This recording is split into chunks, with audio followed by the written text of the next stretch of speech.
राधे राधे दोस्तों, फिर एक बार स्वागत करता हूँ हमारे YouTube चैनल में। आज के इस वीडियो में हम लोग बात करने वाले हैं मास्टर नंबर्स के बारे में। मास्टर नंबर्स क्या होते हैं, मास्टर नंबर्स आपके जीवन में क्यों आते हैं, किस लिए आते हैं। न्यूमरोलॉजी में मास्टर नंबर्स की कंसेप्ट होती है, यदि आपके साथ ये मास्टर नंबर्स जुड़ जाते हैं तो कैसे काम करते हैं, ये आज के इस वीडियो में हम लोग समझेंगे। मास्टर नंबर्स के कितने प्रकार होते हैं, डायरेक्ट मास्टर नंबर्स कैसे इंपैक्ट करते हैं, इनडायरेक्ट नंबर्स मास्टर नंबर्स कैसे आपके ऊपर इंपैक्ट करते हैं, सारी चीजों को हम लोग स्टेप बाय स्टेप समझने की कोशिश करेंगे। साथ में हम लोग समझेंगे कि मास्टर नंबर्स के साथ में यदि आप चलते हो तो कैसे आप जीरो से लेकर हीरो बन जाते हो, और मास्टर नंबर्स की चीजों को या उनकी क्वालिटीज को, सिग्निफिकेंस को आप फॉलो नहीं करते हो तो कैसे आप हर से लेकर फर्स्ट पे आ जाते हो, ये भी हम लोग देखेंगे। कुछ सेलिब्रिटीज के मैं एग्जांपल्स आपको दूंगा और बताऊंगा कि मास्टर नंबर्स इनके साथ जुड़े हुए थे, उन्होंने इन मास्टर नंबर्स का यूज किया तो कैसे वो अपने जीवन में एक्सेल कर पाए। वीडियो थोड़ा सा लंबा होने वाला है, बड़ा होने वाला है, तो वीडियो को पूरा और अंत तक जरूर देखिएगा, क्योंकि इस वीडियो में आपको बहुत सारी इंफॉर्मेशन मिलेगी। साथ में आपको वो जानकारी मिलेंगी जो नॉर्मली आपको किसी भी वीडियो में दिखाई नहीं देती है। बहुत से लोग इस इंफॉर्मेशन को छुपाते हैं, आपको क्लियर कट बताते नहीं है, तो वो भी आपको इस वीडियो में मिलेगा। चैनल पर पहली बार आए हैं दोस्तों तो चैनल को सब्सक्राइब कीजिए और बाजू में बेल आइकन को हिट करके नोटिफिकेशन को ऑन जरूर कीजिएगा, क्योंकि आज शुभ मुहूर्त है। तो आइए वीडियो को स्टार्ट। वेलकम बैक दोस्तों, फिर एक बार स्वागत करता हूं और आज हम लोग बात करने वाले हैं मास्टर नंबर्स के बारे में। देखिए, मास्टर नंबर्स न्यूमरोलॉजी में एक ऐसी कंसेप्ट होती है जहां पर आप जानने की कोशिश करते हो कि मास्टर नंबर्स कैसे आपके लाइफ पे इंपैक्ट करते हैं। बेसिकली आपके न्यूरोलॉजिकल पैटर्न पे मास्टर नंबर्स का क्या प्रभाव पड़ता है, कैसे आपकी थॉट प्रोसेस बनती है, कैसे आपके इमोशनल सेटअप बनते हैं, कैसे आप एक्शंस लेते हैं, कैसे आप एटीट्यूड बनाते हैं और किस प्रकार की मेमोरीज में आप उलझे रहते हैं। ये मास्टर नंबर्स आपको बताते हैं कि आप अपने जीवन में कैसे मास्टर्स बन सकते हैं। मास्टर नंबर एक ऐसी कंसेप्ट है जहां पर डायरेक्ट और इनडायरेक्ट मास्टर नंबर्स आपको बताए गए। सबसे पहले हम लोग इस वीडियो में समझेंगे कि मास्टर नंबर्स क्या बताते हैं आपको। देखिए, मास्टर नंबर्स जो है वो आपको ये बताने की कोशिश करते हैं कि आप अपने जीवन में मास्टरी कैसे हासिल कर सकते हैं। आपके पुराने जन्मों में कुछ कर्म ऐसे रह गए थे जहां पर आप मास्टरी हासिल करना चाहते थे, बट आप मास्टरी हासिल नहीं कर पाए। यानी न्यूमरोलॉजी में कहा जाता है कि एक नंबर जब रिपीट होता है 2 बार तो उसे हम मास्टर नंबर कहते हैं, यानी डबल पावर बन जाता है उस नंबर का। जब ये डबल पावर बनता है उस नंबर का तो क्या होगा, आपके जीवन में मास्टरी लाना आपको अनिवार्य हो जाएगा, कंपलसरी हो जाएगा। जैसे आप समझते हैं मास्टर का मतलब क्या होता है, टीचर, गुरु, यानी आपको उस नंबर की स्किल्स को अडॉप्ट करना बहुत आवश्यक हो जाता है। आपको उनके एट्रीब्यूट्स और क्वालिटीज को समझना जरूरी हो जाता है। आप उनके सिग्निफिकेंस को समझते हैं और उसके हिसाब से आप उनके नंबर्स की एट्रीब्यूट्स और सिग्निफिकेंस को या क्वालिटीज को अडॉप्ट करते हुए चलते हैं, तो आप देखेंगे आप उस नंबर में मास्टर बनते हुए चले जाएंगे। मास्टर नंबर्स आपके जीवन में क्या इंपैक्ट करते हैं, आपको मास्टर बनाने के लिए आते हैं किसी भी स्किल्स में, किसी भी प्रोफेशन में। यदि आपके साथ ये नंबर्स जुड़े हुए हैं और आप इन नंबर्स के एट्रीब्यूट्स का या सिग्निफिकेंस का इस्तेमाल करते हैं, क्वालिटीज का इस्तेमाल करते हैं, तो मास्टर नंबर आपको मास्टर बना देते हैं, सक्सेसफुल बना देते हैं आपकी लाइफ में। इसे कहते हैं हम लोग मास्टर नंबर्स। न्यूमरोलॉजी में मास्टर नंबर्स आपके जन्मांक में, जिसको हम मूलांक भी कहते हैं, जिसे हम साइकिक नंबर या पर्सनैलिटी नंबर भी कहते हैं, ये 2 प्रकार के नंबर आते हैं जिसे हम 11 और 22 कहते हैं। लाइफ पाथ में यदि आता है तो 33 नंबर भी आता है, यानी न्यूमरोलॉजी के हिसाब से 11, 22 और 33 ये मास्टर नंबर्स बोले गए हैं जो डायरेक्टली आपके लाइफ के ऊपर इंपैक्ट करते हैं। लेकिन डेट ऑफ बर्थ में 11 और 22 ये 2 ही नंबर आते हैं जो आपके पर्सनैलिटी नंबर के साथ में कनेक्टेड होते हैं, और 33 जो है वो आपके लाइफ पाथ नंबर के साथ में कनेक्टेड होता है, जिसको हम एग्जाम्पल के द्वारा भी समझने की कोशिश करेंगे। मास्टर नंबर्स, जैसे कि मैं आपको बता चुका हूं, कि डायरेक्टली इंपैक्ट करते हैं आपके लाइफ में, बट इनडायरेक्ट मास्टर नंबर्स भी कुछ होते हैं, जैसे 44, 55, 66, 77, 88 और 99। इसे भी हम मास्टर नंबर ही कहेंगे, बट ये इनडायरेक्ट इंपैक्ट करते हैं आपके लाइफ के ऊपर। बट यदि हम इन चीज को प्रॉपर तरीके से समझ जाते हैं तो हम समझ जाते हैं कि डायरेक्ट और इनडायरेक्ट मास्टर नंबर्स का हम अपने जीवन में कैसे यूज कर सकते हैं, इस्तेमाल कर सकते हैं। अब समझते हैं कि भाई 11, 22 आपके पर्सनैलिटी नंबर में आ रहे हैं तो कैसे इंपैक्ट करेगा, बट इसके अलावा इनडायरेक्ट मास्टर नंबर और भी होते हैं। जैसे 29 को हम लोग टोटल करेंगे तो उसका नंबर जो आता है वो 11 आता है, 2 + 1 = 11। तो 11 को फर्दर हम लोग कंट्रीब्यूट नहीं करते या फर्दर उसको कैलकुलेट करके उससे सिंगल डिजिट्स में कन्वर्ट नहीं करते। यदि इसको सिंगल डिजिट्स में हम लोग कन्वर्ट करेंगे तो वो 2 आएगा। बट मास्टर नंबर 29 से भी बन रहा है जो आपको सिंगल डिजिट्स नहीं देता है, डबल डिजिट्स देता है, जो 11 पर आता है। इसे हम इनडायरेक्ट मास्टर नंबर्स कहते हैं। अब जहां हम लोग बात कर रहे हैं मास्टर नंबर्स की, तो इनके एट्रीब्यूट्स को भी समझना बहुत जरूरी है। ये कंसेप्ट एक बार आप समझ के प्रॉपर तरीके से, तो आप समझ जाएंगे कि मास्टर नंबर्स आपके लाइफ पे कितना जबरदस्त इंपैक्ट करते हैं। तो आइए सबसे पहले हम लोग समझने की कोशिश करते हैं मास्टर नंबर 11 के बारे में। मास्टर नंबर 11, यहाँ पर आप देखेंगे कि 11 का मतलब क्या है, 1 + 1 = 2, बट 1 इज द सन। अब सन की एनर्जी को हम लोग समझते हैं, तो न्यूमरोलॉजी में सन को रिलेट किया हुआ है नंबर 1 के साथ में। अब सन क्या है? ग्रहों का राजा है। तो ऐसा जो व्यक्ति होता है वो अपने जीवन में किंग बनने की हमेशा सोचेगा। किंग का मतलब होता है राजा। राजा का मतलब होता है कि वो किसी के ऑर्डर को फॉलो नहीं करने वाला है। उसके अंदर रजोगुण पाए जाते हैं। ऐसे जो व्यक्ति होते हैं जो 1+1 में आ रहे हैं यानी इक्वल टू 11 नंबर जो मास्टर नंबर आ रहा है, ये 11 मास्टर नंबर्स इनको देता है, लीडरशिप की क्वालिटीज को देता है, इनको एक्सट्रोवर्ट बनाता है, इसको सोशली कनेक्शन बनाने की कोशिश करता है। ऐसा व्यक्ति कभी भी अकेला नहीं रह सकता, वो सोशली बहुत ज्यादा एक्टिव होता है। दूसरी बात हम लोग देखेंगे तो सोशल कनेक्शंस बनाने के कारण इनके साथ हर प्रकार के व्यक्ति जो है वो जुड़े हुए होते हैं। मास्टर नंबर 11 आपको बताता है कि आपके जीवन में कहाँ आपको मास्टरी हासिल करनी है। वो आपको बताता है कि कैसे आप अपने जीवन में डिसिप्लिन में आ सकते हो, कैसे आप अपने जीवन में पंक्चुअलिटी में आ सकते हो, कैसे आप अपने जीवन में हार्ड वर्किंग करके अपने आप को नंबर 1 पोजीशन पर लेकर जा सकते हैं। ऐसे जो व्यक्ति होते हैं अपने जीवन में हमेशा एग्रेसिव तरीके से काम करते हैं, गोल ओरिएंटेड लोग होते हैं। ऐसे लोग अपने जीवन में हमेशा प्रोफेशनल एटीट्यूड को अडॉप्ट करते हुए आगे बढ़ते हैं। इसलिए 11 मास्टर नंबर्स वाले जो लोग होते हैं वो हमेशा हर जगह आपको प्रोग्रेसिव स्टेट ऑफ माइंड में ही दिखेंगे। कभी भी नेगेटिव सोच उनके अंदर नहीं आती। उनके अंदर सोच एक डेवलप हो जाती है कि लीडरशिप के साथ हमें आगे बढ़ना है। तो किसी ने कहा है लीडर्स आर द रीडर्स। तो ऐसे जो लोग होते हैं वो बहुत अच्छे रीडर्स भी होते हैं, अपने इंटेलेक्चुअल प्रॉपर्टी का बेहतरीन इस्तेमाल करते हैं और सभी लोगों को अपने साथ लेते हुए डिसिप्लिन में आगे बढ़ते हुए चले जाते हैं। किसी को कोई नाराजगी नहीं करते क्योंकि राजा होने के कारण उन्हें प्रजा को साथ में लेकर चलना होता है। इसलिए इनका कोऑपरेशन बहुत ही बढ़िया होता है।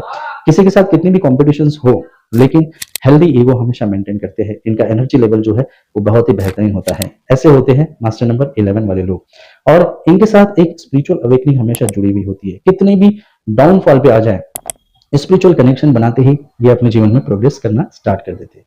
बिकॉज 1 आपकी आत्मा को बताता है। यदि 1 आपके साथ में जुड़ा हुआ है और वो आपकी आत्मा को बता रहा है तो 100% आपके जीवन में प्रोग्रेस करवाने वाला है।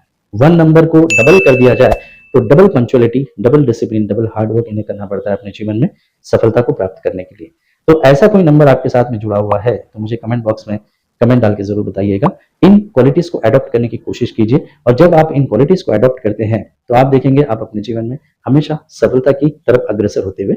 आइए दोस्तों समझने की कोशिश करेंगे कि मास्टर नंबर 11 जो है वो किन सेलिब्रिटीज के साथ में कनेक्टेड है, वो भी डायरेक्टली। ये कैसे स्पिरिचुअल अवेकनिंग की तरफ आपको लेके जाता है। वैसे न्यूमरोलॉजी में 1 to 9 नंबर्स होते हैं।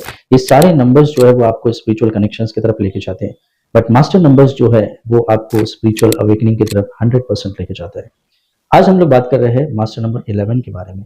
तो 11 जो नंबर्स है वो कुछ सेलिब्रिटीज के साथ में कनेक्टेड है जिन्होंने 11 नंबर का 100% यूज किया और वो अपने जीवन में अमर बन गए फ्रेंड्स। तो आइए सबसे पहले मैं एग्जांपल लेना चाहूंगा आचार्य रजनीश की। आचार्य रजनीश को ओशो के नाम से भी जाना जाता है। इनका जो जन्म था वो 11 दिसंबर 1931 को हुआ। कुचुअर में एक मध्य प्रदेश का जगह है, वहां पर इनका जन्म हुआ। बचपन से ही आचार्य रजनीश जो थे वो बहुत ही ज्यादा क्यूरियस थे। लाइफ, डेथ और स्पिरिचुअल मैटर्स को लेकर हमेशा कोई ना कोई एक्सपेरिमेंट करते रहते थे और इसलिए कई बार घर में उनको मार भी पड़ती थी, बट उन्होंने अपने एक्सपेरिमेंट्स कभी छोड़े नहीं। उनका एक क्वेश्चन था, हमेशा क्यूरियस होते थे क्वेश्चंस को लेकर कि क्या आदमी मरने के बाद जाता कहाँ पर है, मरने के बाद उपरांत इंसान के साथ में होता क्या है, लाइफ आफ्टर डेथ। इन सब चीजों को लेकर वो बात करते थे और इन सब चीजों के बारे में वो हमेशा रिसर्च करते थे और इन्हीं रिसर्च को देखते हुए आगे बढ़े तो उन्होंने डिग्री ली फिलोसॉफी में। फिलोसॉफी में डिग्री लेने के बाद में वो फिलोसॉफिकल के ऐसे प्रोफेसर बन गए जहां पर उन्होंने हर चीज को, हर बात को फिलोसॉफिकल ढंग से लोगों को बताने की कोशिश की। ओशो एकमात्र ऐसे व्यक्ति थे जिन्होंने बुद्ध, महावीर से लेकर कबीर तक हर व्यक्ति को फिलोसॉफिकल तरीके से प्रेजेंट करने की कोशिश की। बुद्ध के बारे में भी उन्होंने कहा, महावीर के बारे में भी उन्होंने कहा, कबीर के बारे में भी उन्होंने कहा। रिलीजियस इश्यूज को लेकर भी उन्होंने बहुत सारी बातें की, न्यूड कल्चर को लेकर उन्होंने बहुत सारी बातें की। ओशो कहते थे कि इंसान का जो आकर्षण है वो कपड़ों के अंदर होता है। जो व्यक्ति नंगा हो जाए, पूरी तरह से न्यूड हो जाए, उसका आकर्षण वहीं खत्म हो जाता है और इसलिए बाद में ओशो का काफी लोगों ने विरोध भी किया। वो ऐसे व्यक्ति थे जिन्होंने संभोग से समाधि तक किताब लिखकर पूरी दुनिया को हिला दिया। उन्होंने बताया कि जो व्यक्ति संभोग से समाधि तक जाता है वही व्यक्ति अपने जीवन में प्रोग्रेस कर पाता है। यानी उन्होंने जिस चीज का सबसे ज्यादा विरोध किया वही चीज के लिए वो माने गए। वो सेक्स का सबसे ज्यादा विरोध करते थे लेकिन ओशो सेक्स गुरु के नाम से ही ज्यादा फेमस हुए। 1974 में उन्होंने पुणे में अपना एक आश्रम बनाया, बट उसके पहले जब वो 21 साल के थे उन्होंने बहुत सारे जब एक्सपेरिमेंट किए तो 21 की एज में उन्होंने कुछ स्पिरिचुअल एक्सपीरियंसेस उन्हें होने स्टार्ट हुए, स्पिरिचुअल अवेकनिंग्स कुछ होने स्टार्ट हुई। और यही चीज़ों को उन्होंने अपने स्टूडेंट के साथ में शेयर करना स्टार्ट किया। इसके ऊपर उन्होंने फिलोसॉफिकल ढंग से बहुत सारी बातें की और हुआ ऐसा कि बाद में धीरे धीरे उनके फॉलोवर्स बढ़ते हुए चले गए और पूना बहुत बड़ा सेंटर बन गया। आज भी पूना में उनके फॉलोवर्स जो है उनकी स्पिरिचुअल टीचिंग्स को लोगों तक पहुंचाते हैं और लोगों को स्पिरिचुअल अवेकनिंग देने की कोशिश करते हैं। आज मैं आपको बताना चाहूंगा कि 1974 में तो आश्रम बना था, लेकिन आज भी वो चीज जिंदा है उनके अनुयायियों के द्वारा, उनके फॉलोवर्स के द्वारा। अब 1980s में जब यूके में चले गए ओशो, तो वहां पे उन्होंने रजनीशपुरम बनाया और यूके को भी हिला दिया अपनी सोच से, अपने फिलोसॉफिकल ढंग के एटीट्यूड से और नजरिए से फ्रेंड्स। तो ये थे ओशो, जिन्होंने अपने जीवन में 11 नंबर के मास्टर नंबर्स का भरपूर इस्तेमाल किया। कहा जाता है कि स्पिरिचुअल गुरु में ओशो जैसा ना तो कोई हुआ है और ना तो कोई होगा। स्पिरिचुअल गुरु इसलिए बोला जाएगा क्योंकि उन्होंने सबसे ज्यादा बातें की हुई है, फिलोसॉफिकल ढंग से बातें की हुई है सेक्स को लेकर, उन्होंने आकर्षण को लेकर, अट्रैक्शंस को लेकर, स्त्री पुरुष के बीच के जो अट्रैक्शंस है उनको लेकर भी बहुत सारी बातें की हुई है और स्पिरिचुअलिटी को इस तरीके से प्रेजेंट किया है जो कभी भी किसी ने भी प्रेजेंट नहीं किया। इसलिए ओशो के जैसा कभी गुरु ना तो हुआ है और ना ही होगा। तो मास्टर नंबर 11 जो है वो आपके जीवन में मास्टरी हासिल करवाता है। ऐसा कहा जाता है कि ओशो जब बोलना स्टार्ट करते थे तो व्यक्ति जो थे वो उनके पीछे चलते हुए चले जाते थे। इतनी जबरदस्त वाणी उनको मास्टर नंबर 11 ने दी थी। जैसा कि मैं कहता हूं हमेशा कि मास्टर नंबर को जो व्यक्ति फॉलो करता है वो अमर हो जाता है। तो आज मरने के बाद में भी ओशो जो है वो अमर है। तो ये था पहला एग्जाम्पल जिनके बारे में मैंने आपको बताया, ओशो, जो मास्टर नंबर के साथ में पैदा हुए। हम दूसरे एग्जाम्पल की तरफ, जो कहा जाता है कि ये जो एग्जाम्पल मैं आपको दे रहा हूँ ये स्टार ऑफ द मिलेनियम है, इनके बारे में मैं बताना चाहूंगा, जिनका नाम है अमिताभ बच्चन। अमिताभ बच्चन का जन्म जो है वो 11 अक्टूबर 1942 को हुआ। अब देखिए 11 अगेन मास्टर नंबर्स के साथ में है। अब अमिताभ बच्चन के साथ में बहुत सारी चीजें जुड़ी हुई है। अमिताभ बच्चन को स्टार ऑफ द मिलेनियम इसलिए कहा जाता है क्योंकि अमिताभ बच्चन ने 11 नंबर मास्टर नंबर का भरपूर तरीके से इस्तेमाल किया।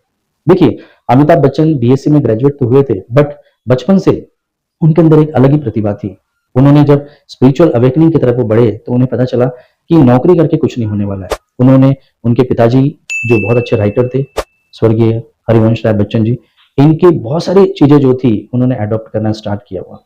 उनकी कविताएं उन्हें बाय हार्ट उनको मालूम थी। और आपको एक चीज और बताना चाहूंगा कि अमिताभ बच्चन अपने जीवन में जितने भी प्रोग्रेस कर पाए हैं वो रीडिंग एटीट्यूड्स के कारण ही कर पाए हैं। एक सेलिब्रिटी कहते हैं उनके बारे में, यानी जावेद अख्तर, जो एक बहुत अच्छे राइटर भी है, एक लिरिस्ट भी है, उन्होंने अमिताभ बच्चन के बारे में कहा हुआ है कि Amitabh Bachchan star of the millennium इसलिए क्योंकि अमिताभ बच्चन हर चीज को बहुत बारीकी से समझते हैं। वो बहुत ज्यादा टाइम पंचुअल है, अपने सेट पर 15 मिनट पहले जाके पहुंच जाते हैं। स्टूडियो चालू होने से भी पहले 15 मिनट पहले वो अपनी कार में बैठे हुए रहते हैं। और इसलिए उनके को एक्टर्स या जितने भी को एक्ट्रेस है जो उनके साथ में कनेक्टेड है वो कहते हैं कि अमिताभ बच्चन जैसा कोई नहीं है, बिकॉज उन्होंने टाइम पंचुअलिटी को हमेशा अपने साथ में रखा हुआ है। अमिताभ बच्चन हमेशा फॉलो करते हैं डिसिप्लिन को। हार्ड वर्किंग के साथ साथ उनके अंदर पंचुअलिटी भी है, और पंचुअलिटी के साथ साथ आप देखेंगे तो प्रोफेशनल एटीट्यूड्स भी उन्होंने अडॉप्ट किया हुआ है। वो स्पिरिचुअल अवेकनिंग के साथ हमेशा रहते हैं क्योंकि वो डाउन टू अर्थ है। वो हमेशा हर चीज को फॉलो करते हैं फ्रेंड्स। वो कहते हैं कि जो भी कुछ उनको मिला हुआ आज के डेट में वो ईश्वर ने उन्हें दिया हुआ है। और Amitabh Bachchan star of the millennium इसलिए फ्रेंड्स क्योंकि उनके जैसा एटीट्यूड, उनके जैसा पॉजिटिव थिंकिंग आज तक किसी में देखा नहीं गया। स्पिरिचुअल अवेकनिंग की बात इसलिए करूंगा क्योंकि बीच में जब उनकी कंपनी बनी थी एबीसीएल, तो उन्होंने बहुत ज्यादा बिजनेस में घाटे को सहन किया था। बहुत ज्यादा डाउन आ गए थे फ्रेंड्स। तो 90 करोड़ के आसपास उनको कर्जा भी हो गया था। कई बैंकों ने उनको सीज भी कर दिया था। उस समय भी उन्होंने अपने स्पिरिचुअल अवेकनिंग को छोड़ा नहीं। उन्होंने अपने पिताजी की कविताओं को कभी छोड़ा नहीं और हमेशा खड़े के ऊपर उठे। उनके ऊपर जितने भी बैंकों का कर्जा था उन्होंने फिर से डाउन टू अर्थ आया। उन्होंने सेल्फ इंट्रोस्पेक्शन किया और उन्हें पता चला कि बिजनेस उनके लिए नहीं बना है, पॉलिटिक्स उनके लिए नहीं बनी हुई है। फिर से वो एक्टिंग फील्ड में आए और एक वो बोल सकते हैं कि हम एबीसीएल कंपनी डूबने के बाद उन्होंने सीधा सीधा अपने आप को एक्टिंग में डाल दिया और कौन बनेगा करोड़पति, जिसे हम केबीसी के नाम से जानते हैं, जो आज भी चल रहा है, उससे उन्होंने अपने करियर के फिर से बिगिनिंग की। और बाद में खुद चल कर गए बीआर चोपड़ा के पास। उस समय मोहब्बतें फिल्म बन रही थी, आदित्य चोपड़ा उसको डायरेक्ट कर रहे थे और उनका एक रोल था उसमें, उस रोल ने उन्हें फिर से कम बैक करवा दिया। तो ये थे master number 11 Amitabh Bachchan. Amitabh Bachchan star of the millennium इसलिए कहे जाते हैं क्योंकि उन्होंने मास्टर नंबर का भरपूर इस्तेमाल किया हुआ है। वो टाइम पंचुअल है, वो हार्ड वर्किंग है, वो डिसिप्लिन में है, वो हमेशा लोगों के पैसों की परवाह करते हैं, उनकी रिस्पेक्ट करते हैं और उनके साथ काम करने वाले जितने भी लोग होते हैं वो इसलिए खुश होते हैं क्योंकि कभी भी किसी का पैसा वो वेस्ट होने नहीं देते। इसलिए 80 प्लस के होने के बाद में भी सिंगल हैंडेड अपने पिक्चरों को चलाते हैं। इसे कहते हैं star of the millennium master number 11। अब ऐसे कुछ नंबर्स बताऊंगा जो इनडायरेक्ट है मास्टर नंबर से कनेक्टेड, और इन ये लोग ऐसे थे जिन्होंने मास्टर नंबर का इस्तेमाल नहीं किया। जैसे यहाँ पर मैं बताऊंगा कि इंडिया के जो पहले सुपरस्टार है, बॉलीवुड के पहले सुपरस्टार राजेश खन्ना। राजेश खन्ना की मैं बात करूं तो उनका जन्म हुआ है 29 दिसंबर 1942। अब यहाँ पे मैंने बताया था कि ये इनडायरेक्ट मास्टर नंबर है। 29 को हम लोग प्लस करेंगे तो उसका 11 आता है, और 11 भी एक मास्टर नंबर है, बट ये इनडायरेक्ट मास्टर नंबर से डायरेक्टली इंपैक्ट नहीं करता आपके ऊपर। तो राजेश खन्ना स्टार होने के बाद में भी, पहले सुपरस्टार होने के बाद में भी, अपने स्टारडम को उन्होंने अपने सर पे चढ़ा दिया। वो अनडिसिप्लिन रहे, डिसऑर्गेनाइज रहे, हमेशा अल्कोहल के बहुत ज्यादा कंजप्शन रहे, उनका एसोसिएशन हमेशा बिगड़ते हुए गया, और ईगो के चक्कर के आते हुए राजेश खन्ना अमिताभ के सामने टिक नहीं पाए, क्योंकि अमिताभ के पास जो मास्टर नंबर था और राजेश खन्ना के पास जो मास्टर नंबर था, डायरेक्ट और इनडायरेक्ट का इफेक्ट उनके न्यूरोलॉजिकल पैटर्न पर हुआ। और आप देख सकते हैं कि जो सुपरस्टार थे वो जल्दी ही डाउन टू अर्थ आ गए और बी और सी क्लास की फिल्मों में वो काम करने लगे।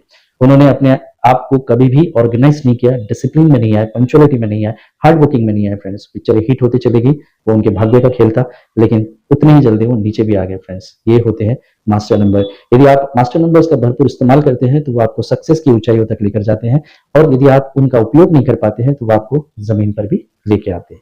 ऐसा ही और एक सितारा मैं आपको बताऊंगा जिन्होंने अपने मास्टर नंबर का बहुत गलत इस्तेमाल किया।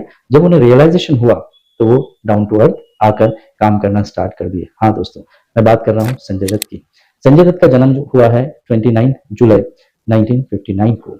अब संजय दत्त के साथ में भी इनडायरेक्ट मास्टर नंबर जुड़ा हुआ है। देखिए, एडिक्शंस आए उनके जीवन में, बहुत सारी चीजें आई उनके जीवन में, बहुत सारे फेल्यूर्स आए, कई बार अंदर भी गए वो बहुत सारे चक्करों में, कई बार अफेयर्स की चर्चाओं में भी हमेशा रहे। बट जीवन को जो व्यक्ति एक बार स्पिरिचुअल अवेकनिंग की तरफ बढ़ जाता है तो आप देखते हैं कि वो व्यक्ति सुधर जाता है और वो अपने जीवन में बहुत ज्यादा एक्सेल कर लेता है। संजय दत्त को बहुत जल्दी रियलाइजेशन हुआ कि उनके इन हरकतों से उनकी फैमिली के ऊपर क्या इम्पैक्ट हो रहा है, उनकी पत्नी के ऊपर, उनके बच्चों के ऊपर क्या इम्पैक्ट हो रहा है, और वो डाउन टू अर्थ आए। और फिर मुन्ना भाई एमबीबीएस से देखिए उनके लाइफ में कितने सारे चेंजेस आए। तो ये होते हैं फ्रेंड्स मास्टर नंबर्स। तो आज हम लोग बात कर रहे थे मास्टर नंबर 11 के बारे में।